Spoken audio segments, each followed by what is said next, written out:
जिंदगी दे अंदर हर इंसान को ਜਿਹੜਾ ਨਾ ਇੱਕ ਅਦਲੋ ਇਨਸਾਫ ਨਾਲ ਹੀ ਕੰਮ ਕਰਨਾ ਚਾਹੀਦਾ ਇਨਫਰਾਦੀ ਤੌਰ ਤੇ ਜਦੋਂ ਅਸੀਂ ਖੁਦ ਆਪਣੀ ਇਸਲਾਹ ਕਰਦੇ ਹਾਂ ਤਾਂ ਜ਼ਿੰਦਗੀ ਦੇ ਅੰਦਰ ਬਹੁਤ ਸਾਰੇ ਮਸਾਇਲ ਐਸੇ ਜਿਹੜੇ ਹੱਲ ਵੀ ਹੋ ਸਕਦੇ ਹਨ ਜਿੰਦੀ ਵਜ੍ਹਾ ਤੋਂ ਸਾਨੂੰ ਬੜੀ ਬੇਸੁਕੂਨੀ ਮਹਿਸੂਸ ਹੋਈਦੀ ਹੁੰਦੀ ਔਰ ਇਸ ਦੇ ਨਾਲ ਨਾਲ ਯਾਦ ਰੱਖੋ ਕਿ ਹਮੇਸ਼ਾ ਅੱਛਾ ਮੂਮਨ ਮੁਸਲਮਾਨ ਹੈ ਹੀ ਹੋਇਆ ਜਿਸ ਦੇ ਹੱਥ ਔਰ ਜ਼ੁਬਾਨ ਨਾਲ ਦੂਸਰੇ ਮੁਸਲਮਾਨ ਜਿਹੜੇ ਹਨ ਉਹ ਮਹਿਫੂਜ਼ ਰਹਿਣ ਔਰ ਜ਼ਿੰਦਗੀ ਜਿਹੜੀ ਆ ਅਸੀਂ ਦੁਨੀਆ ਤੇ ਆਏ ਤੇ ਇੱਕ ਬੜੀ ਜਿਹਾ ਆਰਜ਼ੀ ਜਿਹਾ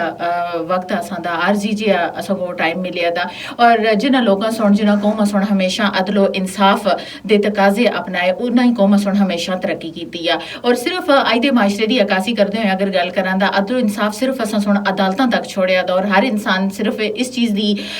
यानी सोच रख रहा है कि असां को सिर्फ इंसाफ जिहड़ा वो अदालत दे सी अदालतां दे अंदरों असां मिल सी लेकिन हर इंसान जिहड़ा इनफरादी तौर ते अपने आप दी इसलाह नहीं कर रहा जदों असीं एक दूसरे नाल हकूकल इबादत इंसाफ का मामला दुरुस्त ना कर सकता असंगू